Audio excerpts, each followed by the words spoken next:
Bismillahirrahmanirrahim. Alhamdulillahirrahmanirrahim.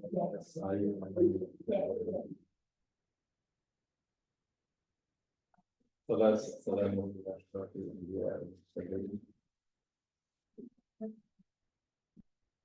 Nabiina Rasulullah Muhammad kepada Nabi Muhammad. Alhamdulillah Rabbil Alamin. Ini Muhammad Nabiya wa Rasulullah. Amsrali sadri wa sidi amri wa sabaqatan mustani yaqulu.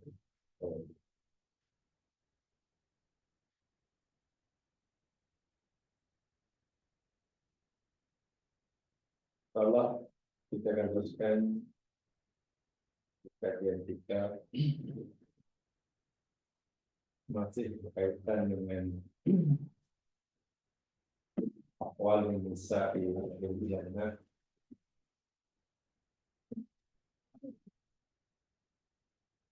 keadaan sifat wanita di surga. Dan terakhir kita pelajari tentang siapakah makhluk-makhluk Allah yang Allah sudah jadikan pasangan bagi wanita surga.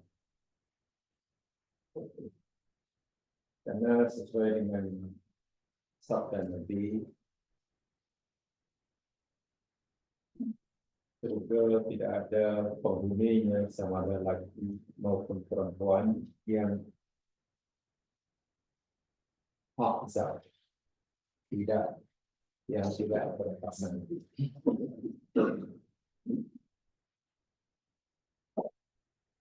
Berikut ini bukan sambungan dari tajuk yang lepas. Saya sampaikan lagi satu hadis Nabi Sallallahu Alaihi Wasallam yang diriwayatkan oleh Imam Ahmad daripada Ummul Mukminin Aisyah radhiyallahu anha. Profil 4 wanita penghuni surga, walaupun tentunya tidak hanya 4 orang wanita saja yang akan menjadi penghuni surga, tapi 4 orang wanita ini mempunyai kelebihan yang luar biasa. Dan ini dimaksudkan agar 4 wanita ahli surga yang disebut dalam hadis ini adalah dijadikan uswah, teladan, kata idola, karena idola bukan bahasa Islam. Idola ini bukan bahasa agama Islam, agama orang putih. Idola adalah idol patung. Jadi idola itu mana jadikan patung. Dan misalnya dipanggil uswah yang paling besar. Uswatun, kan Nabi ini uswatun hasanah. Yang terjemahan bebas dalam bahasa Melayu teladan, suri teladan. Kalau bahasa anak muda, keempat wanita ini adalah dijadikan ikon. Bila Nabi sebut 4 perempuan wanita ahli surga, tentu mereka ini punya kelebihan-kelebihan yang sudah sepatutnya dicontohi dan diikuti. Khasnya oleh kaum wanita dan umumnya bagi seluruh manusia.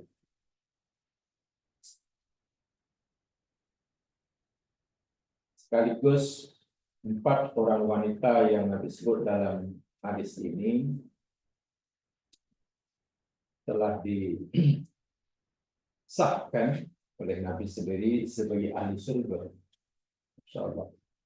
Kiamat belum berlaku, tetapi mereka telah disahkan oleh Nabi sebagai ahli surga. Luar biasa. Sampaikan hadisnya dan nanti kita akan pelajari seorang demi seorang. An Aisyata Ummil Mukminin radhiyallahu anha. Kalau ulama hadis menyebut, setiap kali menyebut Aisyah ini panjang gelaran dia. Kalau ulama hadis akan menyebut An Aisyata As-Siddiqah binti As-Siddiq Habibatu Rasulillah Al-Mubarra'ah minas sama Ummul Mukminin radhiyallahu anha. Panjang gelarannya. Di dunia orang biasa pun karena gelarnya terlalu panjang. Daripada Aisyah, perempuan yang jujur, siddiqah, anak perempuan pada lelaki yang jujur, Abu Bakar, Habibatu Rasulillah, kekasih Rasulillah, Al-Mubarra'ah minas sama, orang yang mendapat pembelaan daripada langit dalam kes tuduhan zina oleh orang munafik, turun surah An-Nur. Ummul Mukminin, ibu sekalian orang yang beriman. Itu gelaran Ummul Mukminin. Kata Rasulullah SAW yang dikatakan oleh Ummul Mukminin, Sayyidatu nisa'i ahlil jannah arba'un. Sayyidatu ahli nisa'i ahlil jannati arba'un. Penghulu sayyid, sayyid tuan lah, penghulu lah ketua. Wanita keturunan ahli surga itu ada 4 orang. Jumlah perempuan di surga sangat ramai. Yang jadi tuannya 4. Pertama, Maryam bintu Imran, ibu Nabi Isa alaihissalam. Kedua, Fatimatu bintu Rasulullah SAW, istri Ali bin Abi Thalib. Ketiga, Khadijatu bintu Khuwailid, istri baginda Nabi SAW yang pertama. Dan yang terakhir, yang keempat, Asia, bekas atau mantan permaisuri Mesir, mantan. Atau lebih tepatnya, dia letak jabatan jadi permaisuri, pelik dulu. Uang berebut dari Mesir, dia elegik jadi permaisuri.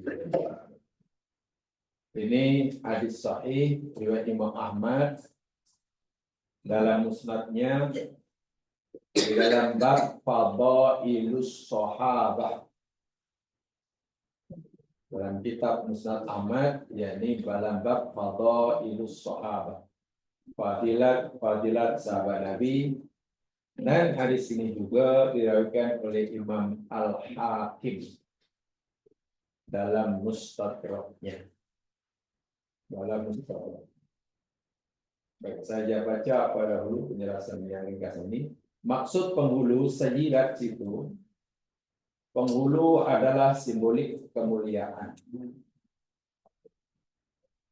Kalimat sayyidah itu sebagai simbol saja, bukan simbolik kemuliaan. Jangan dianggap penghulu pada penghulu di dunia untuk sidang ke VIP, bukan. Tetapi ia tidak bermakna, tidak berarti derajat mereka lebih baik daripada mana-mana perempuan yang lain.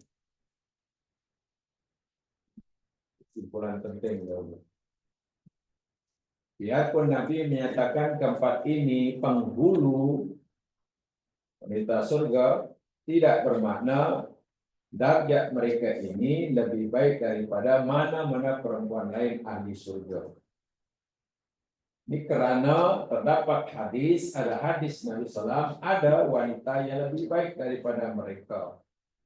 Sehingga menjadi khilaf di antara ulama, wanita mana yang lebih baik.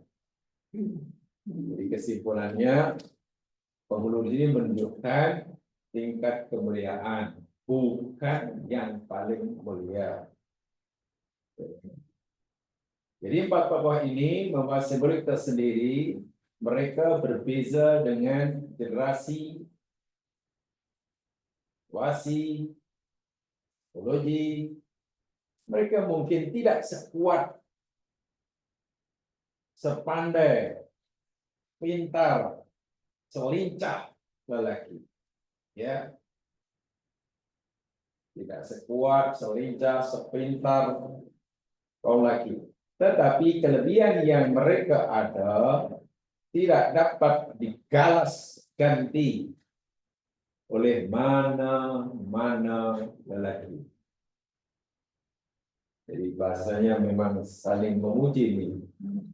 Memuji mereka tidak bermakna merendahkan yang lain, menunjukkan kelebihan yang lain tidak bermakna menafikan kelebihan mereka. Ini terjemahan daripada bahasa Arabnya ya. Jadi kelebihan yang mereka ada tidak dapat digalas ganti oleh mana lagi, walaupun mereka tidak selincah atau sekuat kaum. Baik, itu makna penghulu. Pertama yang saya sampaikan yang sekalian, jadi mari kita kaji Maryam bintu Imran atau ibu Nabi Isa. Apakah keistimewaan dan kelebihan sekaligus tanda kebesaran Allah yang ada pada diri Maryam alaihissalam ini? Secara ringkas terlebih dahulu saya sampaikan apa pandangan tiga agama samawi terhadap Maryam. Ini, apakah pandangan tiga agama samawi terhadap Maryam? Tiga agama samawi maksud saya ini tiga agama yang diturunkan oleh Allah. Yahudi, Nasrani, dan Islam. Itu namanya agama samawi. Karena ada nabinya, ada kitabnya.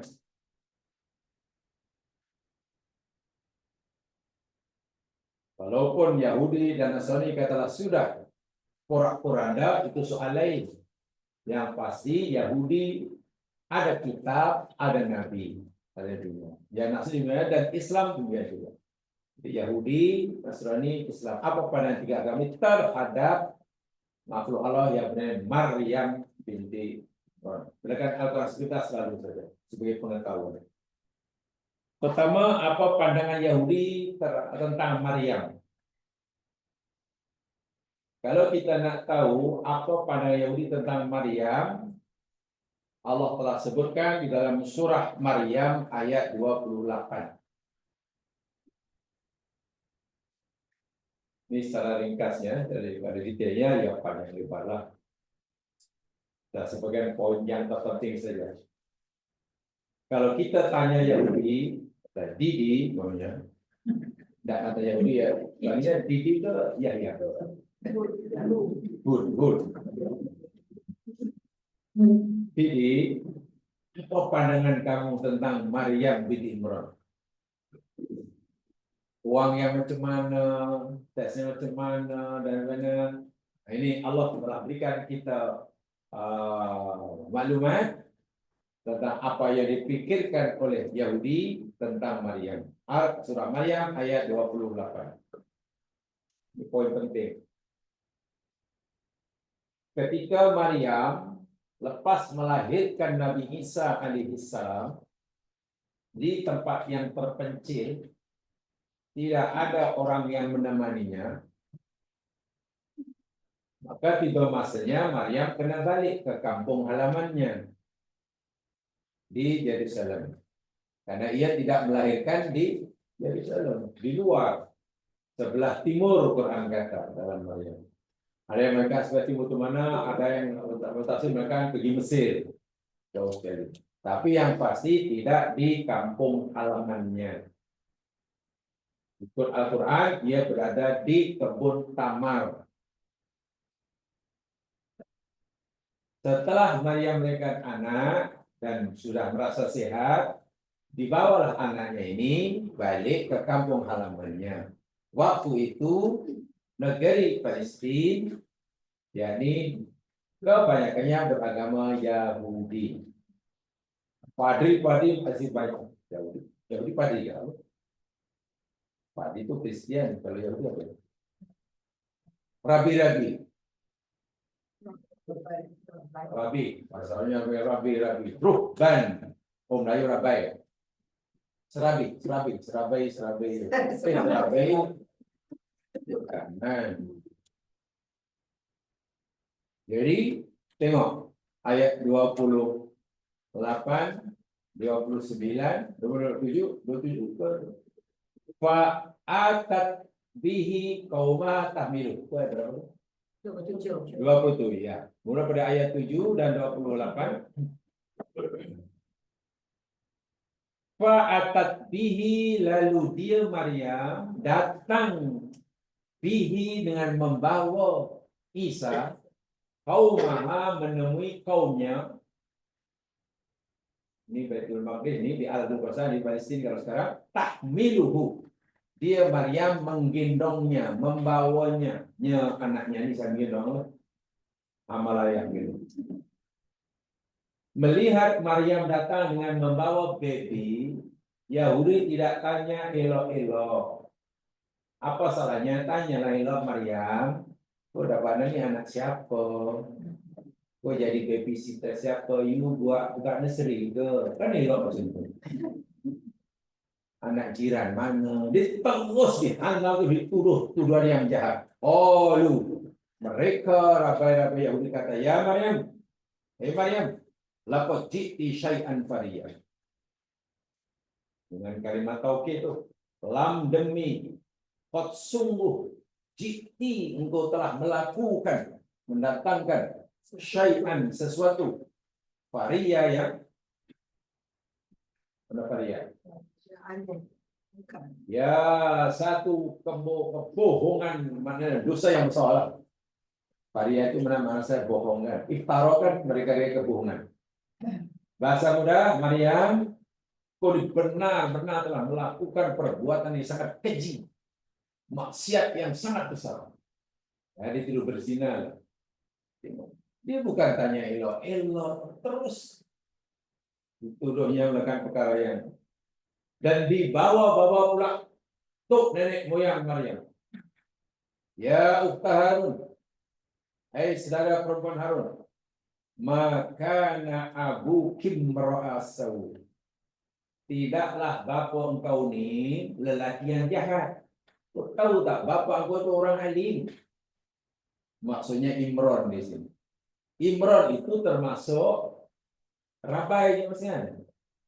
Ketua agama Yahudi, alim. Paham kita Taurat. Ayah engkau ni orang alim, tok guru wahai Maryam. Wa makanat ummuki baghiya, dan tidak juga ibumu, bukanlah ibu seorang baghia yang jahat. Bagi perempuan jahat, atau kalau dalam bahasa asalnya, bagi ini ibumu ini bukan perempuan kufu malam. Bukan kufu malam. Kufu malamnya apa sebenarnya?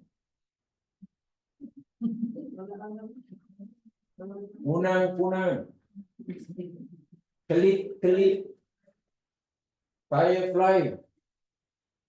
Kenapa dikatakan firefly jadi apa namanya kalimat yang digunakan untuk menunjukkan perempuan yang jahat? Firefly, kupu malam. Ya, karena itu termasuk kepandaian orang Melayu. Kelip ini yang berserahan, firefly ini, ya, Yang mengeluarkan cahaya perut yang bercahaya itu hanya yang betina saja. Laki tidak ada, yang jantan tidak ada, hanya yang betina. Itu pun perut yang memancarkan cahaya itu hanya bila tiba masa untuk mengawal cari pasangan. Bukan sepanjang masa. Tujuannya ini untuk menarik si jantan. Dan sinar yang mancar daripada perut ini sangat terang bila matahari, siang tak nampak lah. Jadi bila si jantan nampak jadi, wah maknanya ini ingin bersanding, ini bersanding. Jadi tujuan untuk menarik perhatian si jantan. Itu kufu-kufu malam, panggil kelip-kelip, siang kadang. Bila tidak bukan pada musim mengawan, ya tidak lagi berkeluarkan cahaya perutnya. Itu luar biasa ajaibnya. Dengan Melayu digunakan jadi kufu malam. Tengok bagaimana jahatnya Yahudi. Bukan tanya elok-elok. Terus gitu ya, Maryam, engkau adalah perempuan jahat. Kau telah melakukan zina, sedangkan ayahmu ni orang alim. Kau guru, mak ibu kamu pun juga bukan perempuan jahat. Tergamak banyak. Itu pandangan Yahudi terhadap Maryam. So Maryam dari dalam pandangan Yahudi masuk ke agama mereka, mungkin hingga hari ini perempuan jahat yang tidak ada nilainya semasa kotor karena kebenciannya tanpa siasat, tanpa cari maklumat yang betul. Itu Yahudi sudah jelas hingga hari ini. Bagaimana pula pandangan Yahudi, pandangan Nasrani atau Al-Masihiyah, orang Kristen terhadap Maryam. Secara umum ya, ini menurut Al-Quran ya. Secara detailnya saya tidak tahu. Kalau Kristen kan ada Katolik, ada Protestan ya. Katolik dan Protestan pun tidak sama keyakinannya. Pelik sungguh. Yang kadang-kadang gaduh pula Katolik dan Protestan. Contoh dahulu di Ireland Utara itu gaduh tu. sama Kristen. Ya mungkin itu macam Sunni dan Syiah gambarnya macam tu lah. Gaduh juga. Dan yang baru mati hari itu ketua agama Katolik. Ya, itu ketua Katolik ya, bukan Protestan ya. Ya Katolik yang majoriti kan di itu Pope apa namanya? Francis. Saya panggil Paus Franciscus namanya. Paus. Kan dia orang Argentina, mana boleh Francis? Argentina mesti Franciscus. Paus Franciscus. Itu orang Argentina. Kata Nasrani, apa pada sini terhadap Maryam? Kalau Yahudi melihat Maryam ini seorang yang jahat, Nasrani pula sebaliknya. Lihat surah Al-Maidah ayat 116. Ini kata Quran ya. Dan Quran pasti benar. Al-Maidah ayat 116. Ini pandangan orang Nasrani menurut Al-Quran. Siapa Maryam menurut mereka? Ya, kita beritahu. Al-Maidah 116. Tolong quotekan supaya boleh berpujak pada diri sendiri. A'udzu billahi minasyaitonir rajim. Ini nanti berlaku di akhirat nih. Wa il qala Allahu, dan ingatlah ketika Allah berfirman. Ya, lebih tepatnya bertanya, ya Isa bin Maryam, wahai Isa ibnu Maryam. Allah tanya kepada Nabi Isa, hai Isa anak Maryam, a'anta qulta linnasi, adakah engkau pernah berkata kepada manusia, mana umat kamu dahulu, ittaqiduni wa ummiya ilahaini min dunillah, wahai sekalian manusia, jadikanlah olehmu akan diriku dan ibuku dua Tuhan selain Allah. Betul ke Isa, dahulu kamu pernah suruh umat kamu menyembah kamu sebagai Tuhan, menyembah ibumu sebagai Tuhan, dan selain aku. Karena realiti dia, ramai bisa manusia, umat kamu, yang menyembah. Kamu menganggap kamu sebagai Tuhan, menganggap ibumu sebagai Tuhan, selain aku. Jadi menurut mereka ada 3 Tuhan. Pertama aku, kedua engkau, ketiga ibumu. Mereka boleh berani menganggap kau Tuhan, ibu Tuhan itu pasal kau suruh ke? Ya, Allah tanya pada Nabi Isa ini. Apa aja Nabi Isa? Qala, berkata Nabi Isa, Subhanallah, Maha suci Engkau ya Allah. Ma yakunu li an aqula ma laisa li bihaq. Tidak ada hak bagi aku ya Allah untuk aku mengatakan sesuatu yang aku tidak ada hak. Tak mungkinlah. Ya Allah, Maha suci Engkau ya Allah, tidak mungkin aku mengatakan sesuatu yang aku tak ada hak untuk mengatakannya. In kuntu qultuhu, ya Allah, jika benarlah aku pernah berkata macam itu. Jika betul aku pernah suruh umatku menjadikan aku dan ibuku sebagai 2 Tuhan selain engkau. Faqad alimta. Pasti sungguh engkau telah mengetahui. Kalau aku pernah kata walaupun sekali, ya Allah, wahai umatku, aku Tuhan, sembahlah aku. Wahai kaumku, ibu ini juga Tuhan, sembahlah dia. Kalau aku pernah kata begitu, walaupun sekali, pasti engkau dah tahu ya Allah. Karena ta'lamu ma fi nafsi, engkau mengetahui apa yang ada dalam diriku, wala a'lamu ma fi nafsi. Sedangkan aku tidak mengetahui apa yang ada dalam diri kau. Innaka anta 'allamul ghuyub. Sesungguhnya engkaulah ya Allah, Maha mengetahui perkara yang lain. Jadi dari satu ayat ini saja ya, kita tidak bicara ini bukan kita pandangan Nasrani terhadap Maryam itu seperti apa? Kalau gitu, menurut ayat ini. Pandangan Yahudi terhadap Maryam ini perempuan jalanan. Perempuan jalan atau jalan. Kalau Nasrani melihat Maryam sebagai Tuhan. Ada Tuhan Bapa, Tuhan Bunda Maria. Kalau bisa ada panggil Tuhan Bapa, Tuhan Anak, jadi Yesus Kristus, dan Tuhan Ibu Bunda Maria. Trinity itu kalau menurut Nasrani sekarang ada macam-macam.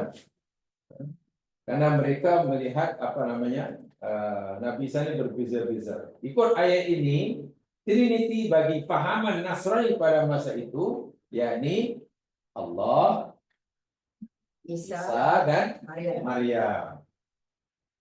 Sekarang tambah karena mazhab mereka pun berkembang juga. Mazhabnya pun kreatif dan inovatif juga. Sekarang Trinity sudah bertukar, ada yang Trinity itu yakni Allah, Isa, Ruhul Kudus. Itu si hantu suci itu. Allah, Isa dan hantu suci. Maknya tak ada. Maknya tak ada bagi. Nah, ini madhab lain kan satu kata. Ada madhab pertama Trinity itu Allah, Isa, Maryam. Madhab yang kedua atau madhab Trinity juga. Tapi dalam Trinity itu ada Allah, Isa, Ruhul Kudus. Ya, Allah alam itu yang mana satu. Ruh Kudus itu yang ditunjuk pada Jibril maksudnya. Bahkan mereka juga terbagi menjadi beberapa mazhab. Pandangan mereka tentang Isa pun tak sama. Itu pelik juga nih. Itu akidah mereka ini kacau rasanya. Ada di antara mereka yang bermazhab melihat Nabi Isa, bukan melihat Maryam. Isa itu sebagai jelmaan Allah, itu kebanyakannya. Jamaah boleh lihat ya satu, bagi saya sangat menarik. Dia seorang Kristen asalnya, tapi seorang yang ingin belajar, lama belajar Injil, akhirnya menemukan kelemahan Injil, keseliman Injil, kepalsuan Injil, akhirnya mencari Islam dan agama Islam. Orang Cina namanya Don Ditan. Dan sekarang tak bisa. Bagian dakwahnya kepada orang-orang Kristen berdebat dengan Padi. Jika Padi pun kalahkan itu kan dia berdebatnya dengan Injil. Ditunjukkan Injil. Ini Injil Tuhan, ya ini. Kamu Anda percaya ini betul? Betul. Dibuka. Tolong baca. Banyak kesalahan. Akhirnya ramai daripada orang-orang Kristen yang berpikirlah memeluk agama Islam melalui saudara Tonditan. Nama dia Tonditan. Itu bagus sekali berdebat ni, belajar agama Islam belajar ni. Jadi apa mereka tentang Isa itu pun kebanyakan Kristen Indonesia melihat Isa itu sebagai jelmaan Tuhan. Jadi bila dia jadi Allah tak nampak gaib. Tapi bila dia menjelma menjadi manusia namanya Isa. Jadi Isa itu adalah Allah, Allah itu Isa. Contohlah. Itu yang paling ramai diikuti oleh Kristen Indonesia. Termasuk Padri pun jelasnya begitu. Jadi kalau kamu melihat Isa itu sebenarnya jelmaan Allah. Allah bila menjelma macam itu. Rupanya membimbing kita begitu. Itu yang pertama. Mazhab yang kedua melihat Isa ini bukan jelmaan Allah. Bukan, Isa bukan jelmaan Allah. Isa itu anak kepada Allah. Itu yang kedua, mazhab kedua. Jadi ada Allah sebagai bapa dia, Isa sebagai anak, bukan jelmaan. Ibnullah, son of God. Tak tahulah di sini lebih banyak mana. Yang ketiga, ada mazhab ketiga. Tak, Isa itu bukannya jelmaan Allah. Isa bukan anak pada Allah. Isa itu Tuhan yang berdiri sendiri. Jadi ada Tuhan yang berdiri namanya Allah, ada Tuhan yang berdiri sendiri namanya Isa, ada Tuhan yang berdiri sendiri namanya Maryam. Nah, ini ayatnya. Jadi mereka pun berbeda tentang Isa itu siapa tak sekata, tentang Maryam tak siapa, Trinity tak. Jadi ibadah apa akidahnya pun dah kacau. Nah, itu yang membuat ramai Kristen yang berfikirlah akan meninggalkan Kristen dan memeluk agama Islam. Tengok itu dalam Tonditan namanya. Sebab saya tertarik karena tidak orang Kristen memang agama Islam karena mencari kebenaran dan boleh beliau menunjukkan kelemahan Injil yang banyak koreksi Injil termasuk Perjanjian Lama, Old Testament termasuk, dan dia menguasai juga sedikit banyak bahasa-bahasa Ibrani. Tapi kalau nak tahu betul yang betul pakar bahasa Ibrani, bahasa Aramia, bahasa Yunani, ada juga bahasa klasik Yunani kuno. Itu memang ada seorang pakar perbedaan agama, Profesor Dr. Menachem Ali. Nama Kristennya dulu Menachem. Ali karena masuk Islam. Pernah datang di Malaysia ketika Alain Pak jadi Perdana Menteri, disuruh bagi talk tentang kalimat Allah yang dulu pernah heboh kan. Malaysia kan pernah heboh, orang Kristen nak menggunakan Allah kan. Lalu dipanggilnya Imam bin Ali, kan memang pakar itu. Dia banyak menguasai bahasa. Bahkan dia juga berjaya mengkaji dipanggil apa namanya Dead Sea Scroll, naskah laut mati dipanggil. Jadi bukan di laut mati, jadi ada satu naskah kuno yang ada sebelum Nabi Isa yang disimpan rupanya dalam gua ditemukan oleh seorang Badui di kawasan laut mati di gua. Dan rupanya catatan manuskrip lama yang masya Allah luar biasa dengan bahasa Ibrani yang isinya semua membenarkan Al-Quran. Ibrani itu Hebrew ya? Ibrani itu Hebrew ya? Ya mungkin kalau mereka punya Hebrew. Pada Nabi Ibrahim tentang Ibrahim dibakar itu ada cerita di situ. Jadi bila Quran cerita Ibrahim pernah dibakar dan api sejuk, itu bukan sekadar dia cerita apa, ada faktanya. Faktanya yang direkodkan pada 3.000 tahun sebelum Nabi Isa. Pada masa itu. Kita kan begini jam sekarang. Kalau Quran kata, dalam Quran kata Ibrahim pernah dibakar oleh Namrud dan api diperintah oleh Allah jadi Sejukkan. Ya narukuni bardan wasalaman ala Ibrahim. Wahai api, jadilah kamu sejuk dan berilah keselamatan atas Ibrahim. Kita percaya atau tidak? Percaya kan? Percayakan apa? Karena Quran ceritakan.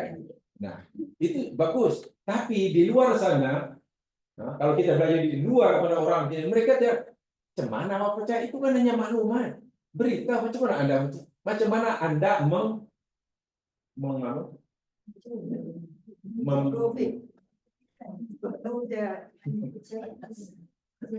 mengkonfirmasikan bahwa itu betul. Kan itu berita. Perlu pada fakta kan. Kalau orang golongan pemikir, dia percaya memang wajib percaya itu Quran. Tapi masalahnya, macam mana kita nak pastikan itu betul? Kan itu hanya cerita. Jadi perlu apa? Kajian. Fakta, perlu bukti. Rupanya betul buktinya ditemukan dalam naskah Laut Mati, Dead Sea Scroll, dengan bahasa Ibrani yang naskah itu ditulis 3.000 tahun sebelum Nabi Isa, yang dipercaya memang pada zaman Ibrahim, ada rekodnya. Dalam ya. Tengok itu apa namanya channel apa tadi? Profesor Binagam Ali. Binagam Ali, ya Binagam Ali.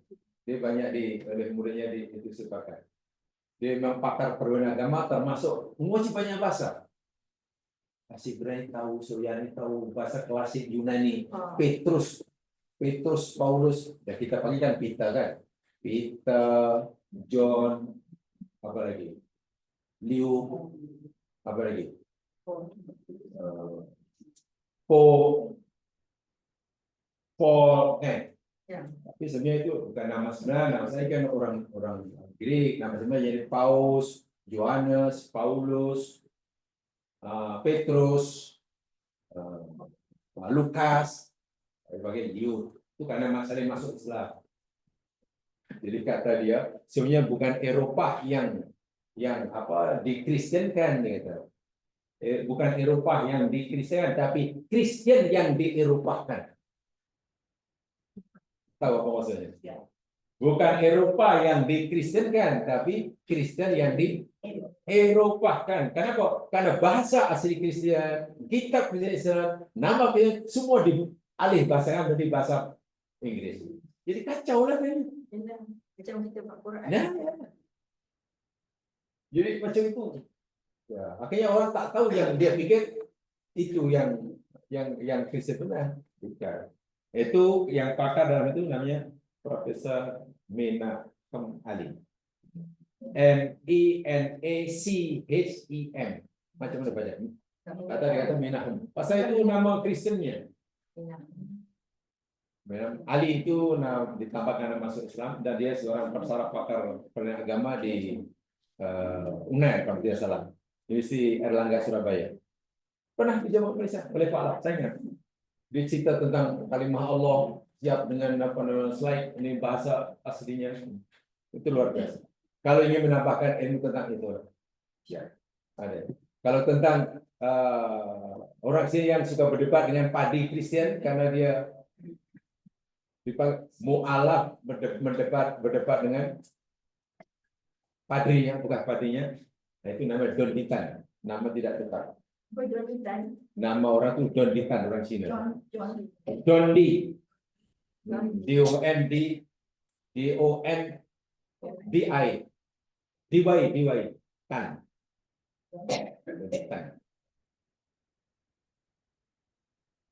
Orang Cina, Jawa Tengah, belajar di Australia.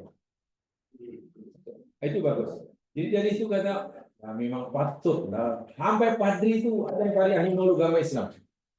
Setelah ditunjukkan kepalsuan ijil yang mereka sebarkan, termasuklah tentang itulah Isa itu jilman Allah. Jadi bila Allah nak menjelma menjadi makhluk yang boleh dilihat oleh manusia, yang boleh mengajarkan, jadilah Isa. Jadi Isa itu Allah, Allah itu Isa. Wah, kacau sungguh itu. Nah, sekarang apa pandangan Islam tentang Maryam? Kalau nak Yahudi karena bencinya Maryam dituduh perempuan jalan, Nasrani karena cintanya pada Maryam sehingga dilantik, diangkat darjahnya menjadi Tuhan, kan? Nasrani terlalu cinta Maryam sehingga Maryam dinaikkan darjatnya menjadi salah satu Tuhan yang boleh sembah. Jadi kedua-duanya ini macam mana saja. Yang satu ekstrem kanan, yang satu ekstrem kiri. Itu Nasrani dah kan Ustaz? Tidak, Yahudi ekstrem kanan ke kiri. Karena terus benci sehingga Maryam dituduh jalan. Kiri. Yang Nasrani terlalu sayang sehingga Maryam tidak lagi dianggap manusia biasa, tapi sebagai Tuhan. Terlalu. Jadi macam itu.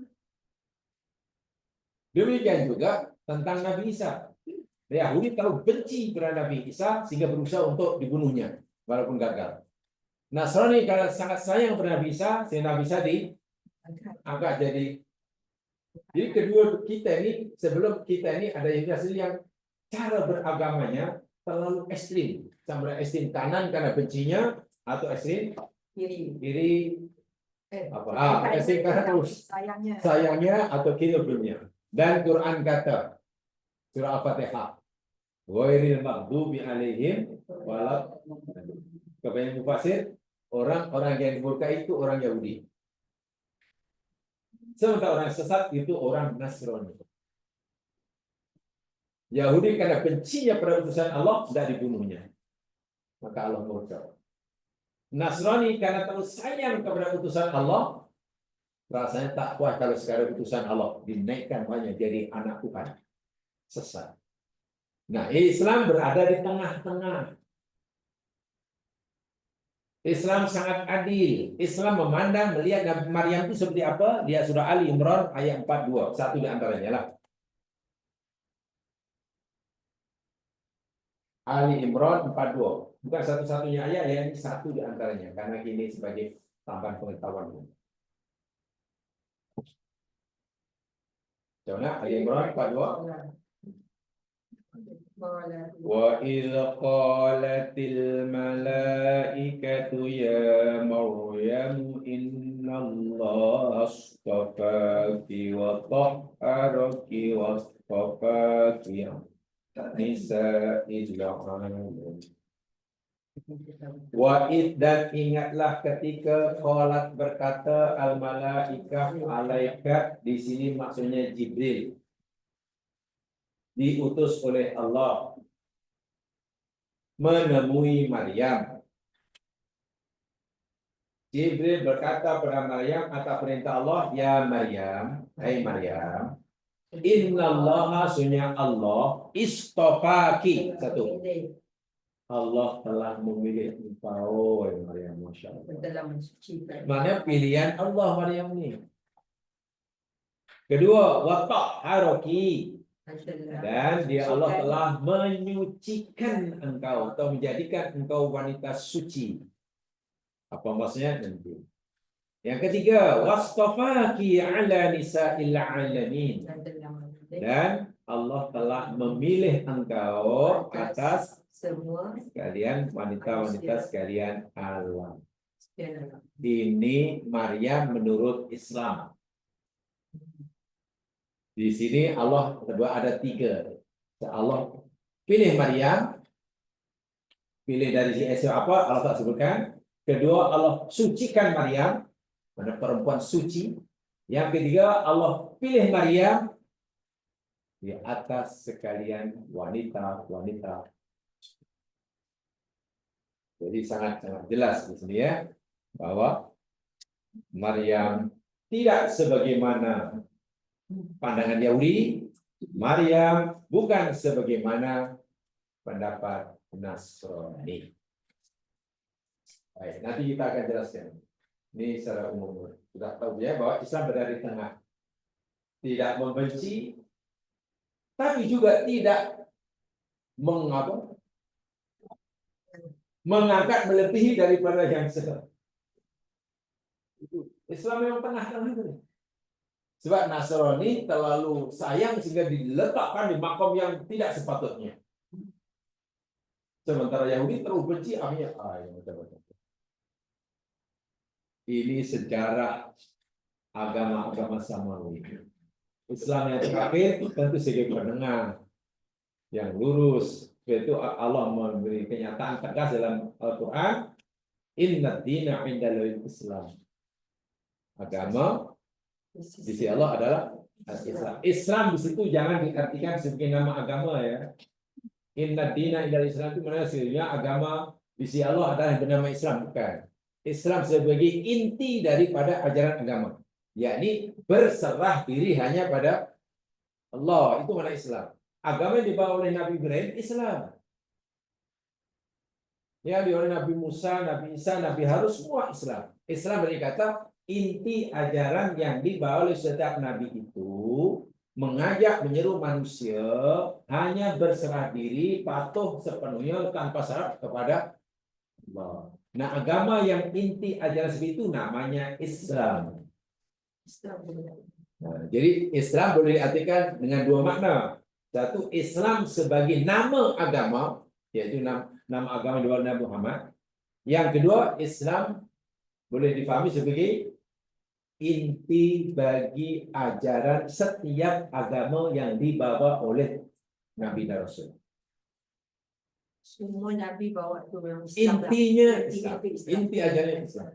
Islam dalam kata menyeru manusia berserah diri, patuh hanya pada Allah. Kan itu yang diajarkan oleh semua Nabi.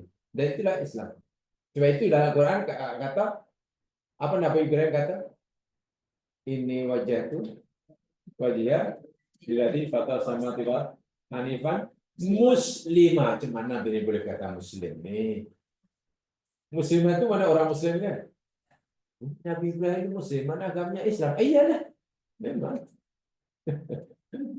Islam karena Nabi Ibrahim mengajak umatnya berserah diri hanya kepada Allah saja. Sebab itu umat Nabi Isa semasa Nabi Isa masih hidup, ya, mengikuti ajaran Nabi Isa sebenar, mereka itu muslim, masuk surga. Umat Nabi Isa pun ada yang masuk surga, bahkan umat Nabi Lut yang majoritinya dibenamkan di perut bumi itu pun ada yang muslim dan masuk surga. Umat Nabi Zakaria, umat Nabi Soleh. Jadi yang masuk surga nanti bukan hanya umat Nabi Muhammad saja, walaupun tak dinafi. Ahli surga yang terbanyak majoritinya daripada umat Nabi Muhammad itu sudah biasa.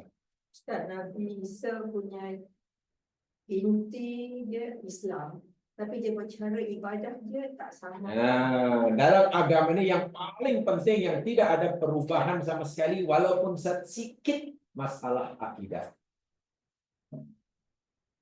Masalah akidah tidak ada perbezaan mulai pada zaman Nabi yang pertama yang terakhir, yakni la ilaha illallah. Itu tak ada. Itu aja masa dulu. Iya. Itu aja. Adapun syariat itu jadi bagaimana cara manusia mengabdikan diri, menerjemahkan maksud la ilaha dalam kehidupan sehari-hari. Itu yang berbeda-beda namanya syariat. Yaitu syariat Nabi Ibrahim tak sama dengan syariat Nabi Musa, tak sama Nabi Isa dan Muhammad. Gitu kan. Tengok Nabi Yakub alaihissalam yang diasirkan pada anaknya menyembah Allah saja, tapi syariatnya tak sama dengan kita. Contoh, Nabi Yakub kawin memadukan adik-beradik. Istri Nabi Yakub ni adik-beradik. Dan satu masa syariat Nabi Muhammad tak boleh kan memadukan adik-beradik. Tapi yang dahulu boleh. Pada zaman dahulu berkorban senang saja. Pada zaman Adam syukur berkorban juga. Itu cara mengabdikan diri pada Allah. Tapi cara kurbannya ambillah pengukuran kalau hasil mahsul pertanian buah-buahan dah. Kalau seorang peternak ya ternakanlah letak di atas bukit dan tinggi, lepas itu ditinggalkan.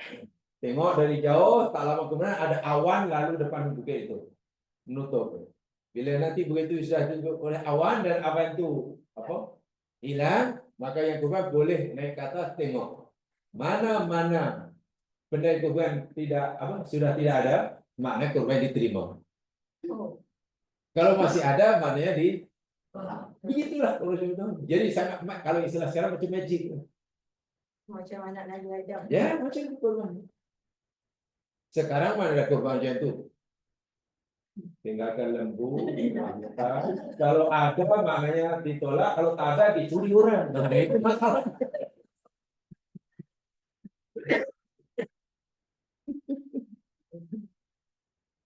Jadi yang berbeza syariatnya. Syariat yang paling lengkap sekali Nabi Muhammad hingga masalah Allah masuk bilik air ada caranya, pakai baju ada caranya, bekerja ada caranya, hutang piutang ada caranya, sewa menyewa ada peraturannya. Mana ada pada zaman Nabi Ibrahim, Nabi Musa? Itu tak teruk sangat tu, Ustaz. Ya, bab syariat tidak Detail. sedikit sekarang. Pasal apa? Karena Muhammad yakni Nabi terakhir. Sehingga cara hidup yang diridhoi oleh Allah, inilah satu-satunya. Tidak ada lagi yang iya. Bahkan dalam hadis Nabi bab menguap pun Nabi cerita. Bila kamu nak menguap, tahanlah. Tahan, jangan. Kalau tak boleh menahan, tutuplah. Jangan sampai menguap keluarkan suara. Alasan Nabi karena menguap itu dari perbuatan syaitan dan syaitan suka bila ada anak Adam menguap dan keluarkan. Cari ajaran Nabi Musa tak jumpa. Nabi Isa tak jumpa. Ya karena Nabi Isa yang terakhir yang hingga yang apa ya? Ya sedetailnya. Sebab itu Nabi kata, aku dengan nabi-nabi sebelum aku itu ibaratnya macam bangunan. Nabi dahulu sudah buat macam bangun rumah lah tak? Mereka sudah buat pintu, buat dinding, buat ini semuanya. Dan tinggal lagi satu batu bata yang belum, maka akulah yang meletakkannya. Maksudnya dengan diutusnya Muhammad, agama Allah yang Allah daripada Nabi utama yang terakhir itu sudah sempurna. Sebab itu yang paling sempurna ya. Nabi itu penyempurna. Jadi bukan bercanda sebenarnya ya, bukan bercanda. Karena memang yang pada masa itu begitulah syariat yang sesuai pada masa itu. Pada Nabi Yusuf, Nabi Musa, yang tak sesuai. Jadi yang dimansuhkan dalam agama Allah itu dari segi syariatnya. Dari segi akidah sama. Akidahnya tetap la ilaha illallah. Tetap. Baik, itu seperti lalu apa pandangan tiga agama samawi terhadap Maryam? Tentang Yahudi rujuk Maryam 2728, pada Nasrani Maryam rujuk Al-Maidah 116, tentang Islam satunya rujuk Al-Imran 4. Baik, jamaah sekalian. Maryam alaihissalam yang Nabi masukkan sebagai salah seorang daripada 4 penghulu surga. Karena Maryam ini sedar atau tak sedar, tahu tak tahu ya Mas ya. Satu-satunya perempuan, nama perempuan mulai pada zaman Hawa istri Adam, hingga Hawa sekarang. Yang putih ke yang hitam.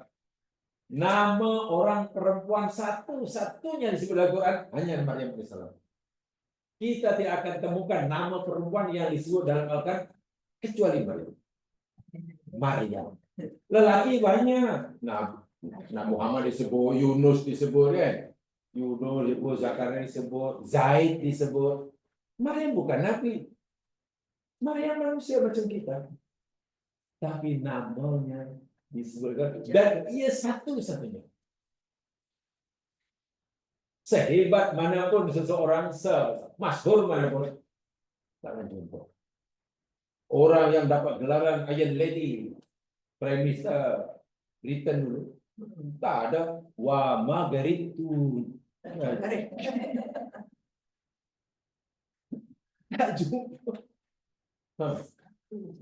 Tak jumpa. Yang keduanya, saya kata sebagainya saya. Di dalam hadis yang dikatakan oleh Imam Bukhari dan Muslim, Sahih hadisnya. Sahih Muslim. Daripada Abu Hurairah radhiyallahu anhu. Ini jelasan dahulu kita di masa umum dulu ya.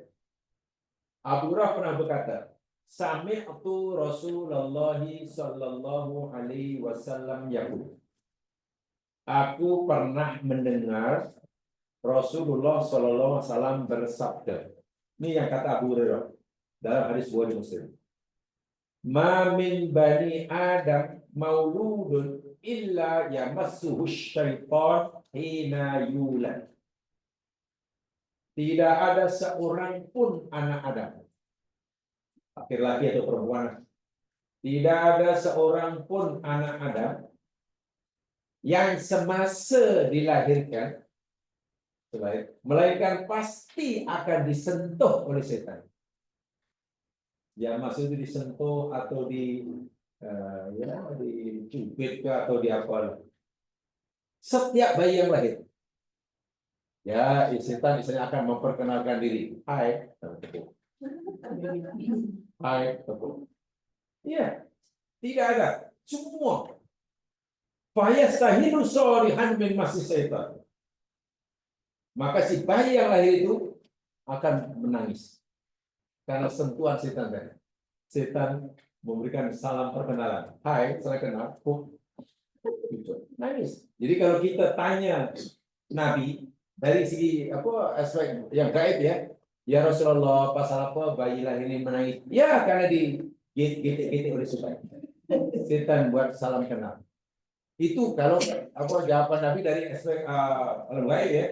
Kalau tanya dokter, kalau ikut dalam dunia kedokteran apa?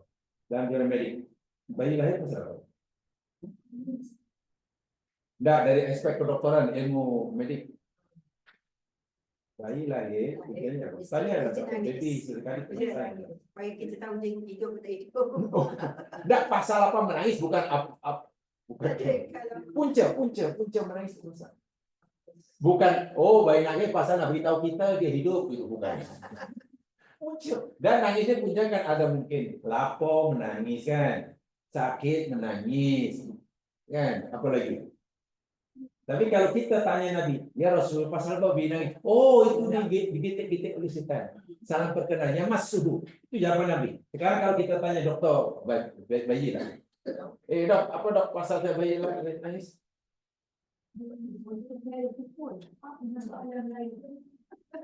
Betul, dokter kata itu masalah lain. Daripada balik lagi, itu kuncinya. Sudah terbukti secara saintifik.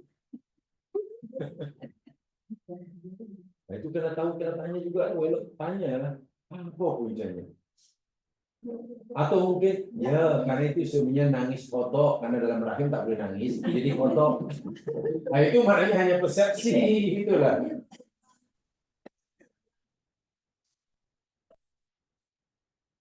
Ya, tak boleh tanya psikiater dokter. Tapi yang pasti Nabi telah memberitahukan kita dari segi gaib ya hakikat ya. Setan bagi salam kenal. Hai, juluk-juluk. Perutnya gak pola dicubit kan. Jadi bayi itu Nabi jelas nyatakan, fayastahilu sholihan. Itu menangis, berteriak. Wah. Min masih syaitan. Dari sebab sentuhan cubitan kepala setan. Ghaira Maryam wabniha, selain Maryam dan anaknya. Semua bayi lahir pasti akan disentuh oleh setan kecuali Maryam dan anak Maryam yakni Isa. Hanya Maryam dan Isa saja lahirnya langsung setan tak berani. Hadis Bukhari Muslim. Jadi mana memang wanita. Nah itu bukan cuma pertanyaannya, Allah jawabnya. Bahkan saya melihat sendiri bayi lahir bukan ditepuk dokter, ditepuk bidan. Bahkan saya bidan ke anak karena orang miskin, bidan tak ada apa tak ada, takut terus dari bawahnya, dicungkir balikannya. Itu untuk buat dia menangis. Pertanyaan kenapa bayi menangis? Ada yang jawab begini. Oh, bayi lahir menangis itu untuk membuat supaya orang yang mak bapaknya jiran bergembira katanya. Sebab kalau bayi lahir tiba tertawa berbak, semua lari. Bayi lahir lalu gelapnya, lari mak dia. Tengok ya, seluruh anak cucu Adam semasa lahir pasti disentuh oleh setan. Bahasa mudanya setan ingin kenalan lah. Dijuluk kata Allah. Sehingga menangis. Kecuali Maryam binti Imran dan Isa bin Maryam. Hanya dua orang ini saja. Allah. Itu mana dari awal kehidupannya terlahir ke dunia Allah sudah jaga sudah lindungi diri Maryam. Setan tidak mampu mendekatinya. Itu bukan kehendak Maryam, bukan kehendak Nabi Isa. Ini hadis sahih, boleh jadikan panduan untuk memahami. Sehingga patutlah jika Rasul Shallallahu Alaihi Wasallam menyenarikan Maryam sebagai salah satu daripada 4 penghulu wanita. Itu kelebihan yang sempat saya sampaikan melalui ayat dan hadis ini Nah, sekarang kita ingin tahu lagi lebih jauh siapa sebenarnya Maryam. Ini yang saya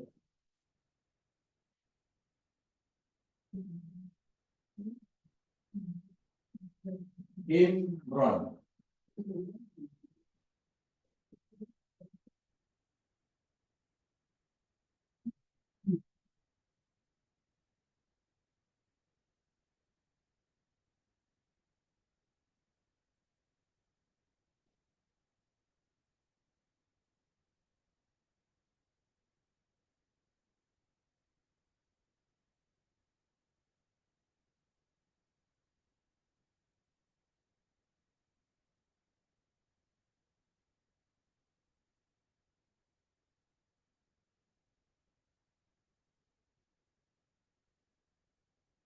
Imran bin Matan. Imran bin Matan. Kawin dengan Hannah.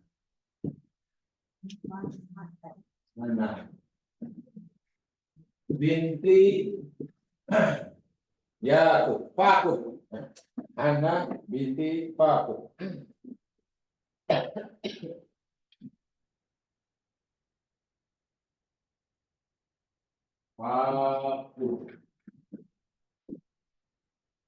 Melahirkan anak namanya Maryam.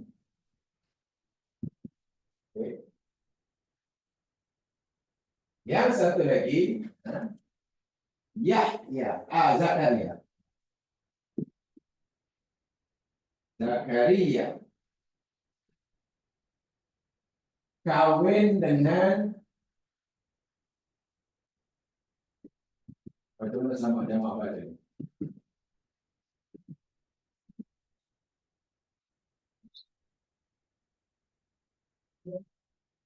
Nabi Zakaria kawin dengan jamaah baca.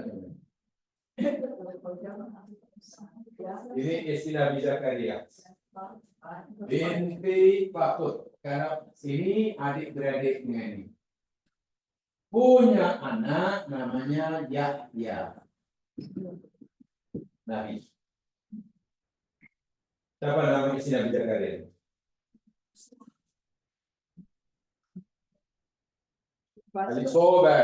Elizabeth orang lain. Istri Nabi Zakaria itu yakni Elizabeth binti Fakut. Adik-beradik dengan Hannah binti Fakut. Hanya saja Hannah kawin dengan Imran, punya anak Maryam. Elizabeth, adik-adiknya kawin dengan Zakaria, punya anak. Adiknya yang ini disebut kawin dengan Zakaria, punya anak. Ya, ya. Ya. Jadi kalau itu Yahya dengan Maryam ya apa? Itu cousin lah. Betul? Yahya dengan Maryam itu sepupu. Masih bingung lagi. Aku sepupu bingung, nanti kalau 6 pupu lagi bingung. Beginilah, coba gini aja. Elizabeth dengan anaknya adik beradik mah kan punya sama. Jadi kalau adik beradik, suami anak namanya Imron, suami Elizabeth namanya Zakaria. Hana punya anak namanya Maryam. Elizabeth punya anak namanya Ya. Jadi kata Yahya dengan Maryam. Cousin. Cousin. Ya. Jadi kalau Maryam dengan Yahya itu cousin, sedangkan Isa anak pada Maryam, kalau itu Isa dengan Yahya itu siapa?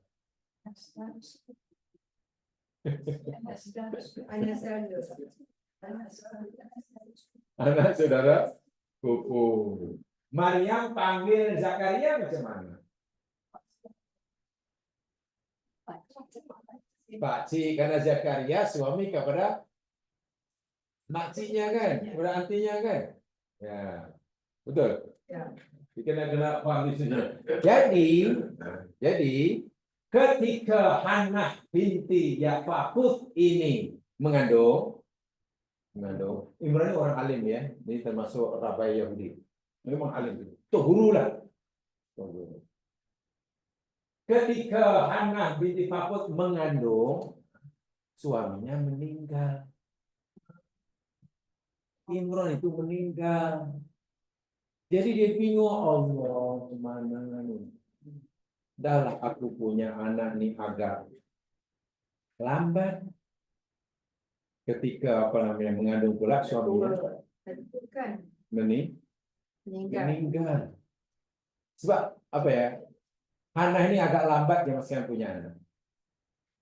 Ceritanya begini ya. Ruya anak-anak ini bisa dengar daripada Tawarid ya.